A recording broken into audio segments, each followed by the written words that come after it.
Hey everybody, welcome back to another episode of Pyro's Projects. Wanted to clear up a couple of things from the last episode that I'm kind of an idiot about. I had stated that I was going to be using a split ring Dayton rim, which was not accurate. That's actually a one-piece Dayton rim that I'm going to be using. A split rim would actually have the outside bead lip is removable, and there's like a big giant snap ring that holds it on. So I'm not going to be using a split rim. I'm going to be using a one-piece Dayton rim. The other thing I wanted to clear up is I had mentioned that I'm building this stove to do a specific type of fire. I never did get into that. So with that being said, the type of fire that I'm actually building this stove to burn is going to be what they call a top-down fire. Your traditional fire, you put your kindling and tinder at the bottom, and then you slowly add your bigger and bigger fuel. Well, top-down fire, you actually flip it over. You put your big fuel on the bottom, like 2 layers, and then smaller stuff, and then your kindling and tinder on the top, and you light it, and it burns down through the whole thing. It burns slower and more efficient than a TP fire, which is what everybody's used to. Now, when I say I'm trying to build this stove specifically for that, I'm doing a smaller intake for the fresh air so that it will actually slow down the burn and do more of a smolder than just a fast, hard flame. So hopefully that should give me the long-term heat that I need or want to heat my little barn here. But today's episode, I'm going to go ahead and try and get the actual fire bowl cut and ready to go into the first rim that's actually going to build the stove body itself. I am going to do this. I don't know if it's going to be the correct way. I'm doing it the way I want to do it. I'm building it for me. So what I'm going to do is, well, let me flip the camera on and I'll show you. Okay. I'm going to cut off this lip right here so that it will fit down inside of this groove. I'm going to go ahead and order some, the fiberglass fire rope that stoves use for like the door seals and stuff. I'll tuck it down into that groove so that when I put that piece in, it'll kind of seal into that fire rope. So I'll get this cut apart and I'll get back to you when I go to test fit it. All right, I'm back. So I got this lip cut off of the rim and I went ahead and cleaned up this surface.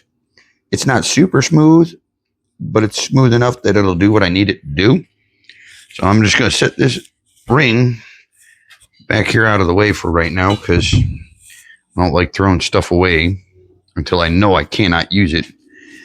But what I'm going to go ahead and do is I'm going to set the phone in the tripod here, and I'm going to try putting that rim into this groove and see how it fits. Hold on one moment while I get everything ready to try that. All right, let's see what happens here. Hopefully this fits as well as I want it to.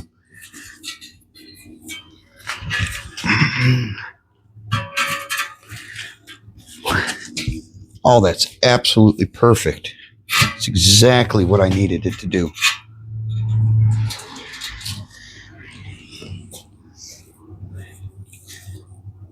Yeah, you can drop down in here real nice. So when this is actually the other way around, because this will be the bowl, and that'll be the start of the body. So this one will sit on top of this, and it'll seal it in real nice. What I'm going to do is, like I said earlier, I'll get some of that firebox rope to put into this lip. So when I stack them together, it'll seal a little bit better. And that should keep the smoke in and the heat in.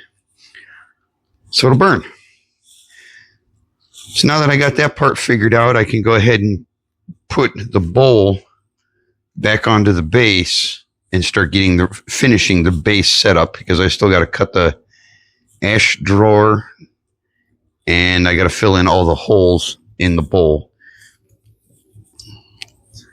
Yeah, I got to fill in all of these little holes. And I also have to fill in that valve stem hole wherever that's at right now.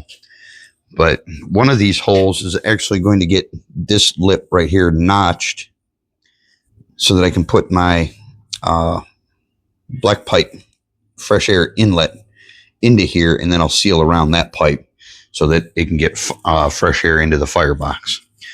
So I'll put the Dayton rim back. I'll get everything set back up so I can start plugging all these holes and getting the fresh air inlet set up. So I'll get back with you folks in a little while. All right, everybody, I'm back. So what I did is I cut myself a couple plates to fit over the hole that was in the rim. And I just tacked it along one edge and around the corner and used vice grip. Here. One of that style of vice grip. I just slowly walked it over, clamped it, tacked it, clamped it, tacked it, clamped it, tacked it, and then, tacked around the other end here. And then from the inside, I went ahead and fully welded all the way around the hole to seal the plate to the rim. This last hole is going to be a little bit more tricky because that's where I want my 1.5 inch black pipe to come through to provide the fresh air intake for the stove. I'm also going to have to cut the lip for that hole so that the pipe can come in straight and level. So I'll start on that next, and we'll get you caught up in a little bit. All right, everybody. I'm back again. I did stop and take me a little lunch break, but here's what I've come up with. Cut this plate to fit my 1.5 inch black pipe to fit in here. And right now I've just got it setting in where it belongs.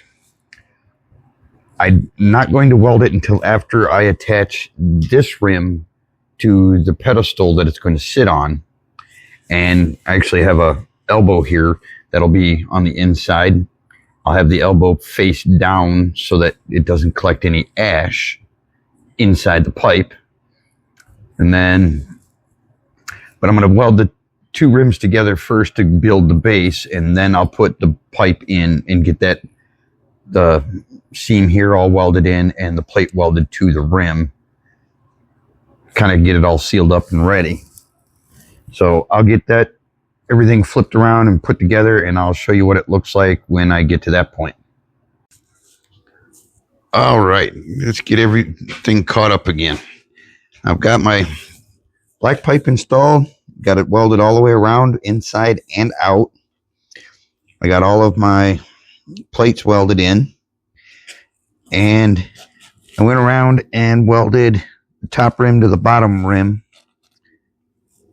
along the seam, as well as in the middle of each of these bolt holes that were not going to be where the ash trap is. I also went ahead and cut out the front side of this rim, or I guess whatever side, back side, whatever. It's going to be the front of the stove. I do need to come up with something that I can use to pull the tray out with, but I'm still going to use that valve stem hole in the rim, and I'll just make myself a little handle that I can pull my tray out with. I just threw this tray together with some scraps I had laying around. It doesn't need to be purty. It just needs to be functional.